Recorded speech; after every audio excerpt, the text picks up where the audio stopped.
ఈరోజు తెలంగాణ ఆవిర్భావ దినోత్సవం సందర్భంగా మీర్పేట మున్సిపల్ కార్పొరేషన్లో పారిశుద్ధ్య కార్మికులకు అదేవిధంగా మాతో పాటు కాంగ్రెస్కు అండదండగా ఉండేటువంటి మహిళలందరికీ కూడా గౌరవించుకుంటూ చీరల పంపిణీ కార్యక్రమం చేయడం జరిగింది. దీనికి ముఖ్య అతిథులుగా మహేశ్వర నియోజకవర్గ ఇన్ఛార్జు మాజీ శాసనసభ్యులు కిచెన్న లక్ష్మారెడ్డి అన్న గారు ఈ కార్యక్రమానికి ఇచ్చేశారు. వారితో పాటు దీప భాస్కర్ రెడ్డి గారు, బడంపేట మేయర్ చిగిరింత పారిజాత గారు, రంగారెడ్డి జిల్లా యువజన కాంగ్రెస్ అధ్యక్షులు రవికాంత్ గారు, ఐఎన్టీయూసీ అధ్యక్షులు, ఎన్ఎస్యుఐ అధ్యక్షులు వాళ్ళందరూ రావడం, ఈ కార్యక్రమానికి వారందరూ కూడా సహకారాలు అందించారు.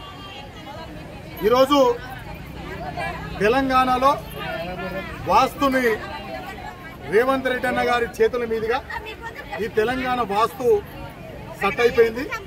తెలంగాణ రాష్ట్ర ప్రజలందరూ కూడా సుఖ సంతోషాలతో ఉంటారనడంలో ఎటువంటి సందేహం లేదు. అదేవిధంగా ఈ దేశ భవిష్యత్తు కూడా చాలా ముఖ్యమైనది కాబట్టి ఈ 4 తారీఖు వెలువడుతున్నటువంటి ఏవైతే ఓట్ల లెక్కింపు కార్యక్రమంలో ఖచ్చితంగా మెజారిటీ కాంగ్రెస్ పార్టీకి వస్తుంది. తర్వాత ఈ దేశ భవిష్యత్తు రాహుల్ గాంధీ చేతుల మీదుగా నడుస్తుంది. సో ఈ దేశంలో వాస్తు కూడా సెట్ అయిపోతుంది.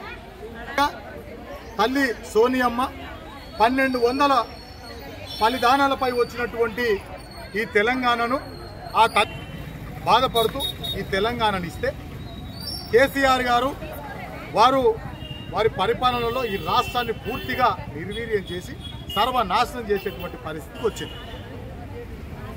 4 కుటుంబాలపై పరిమితం చేసుకొని బీఆర్ఎస్ పార్టీ ఆస్తులను సంపాదించుకుంటే తప్ప తెలంగాణలో ఎక్కడ కూడా డెవలప్మెంట్ లేని విధంగా చేశారు.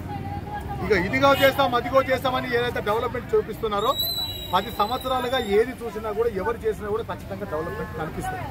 ఎందుకంటే ఆనాడు 10 పైసలు ఉన్న విలువ ఈనాడు 100 రూపాయలకు లేదు. సో ఖచ్చితంగా గడుస్తున్న కాలానికి అనుసంధానంగా డెవలప్మెంట్ అనేది జరుగుతూ ఉంటుంది.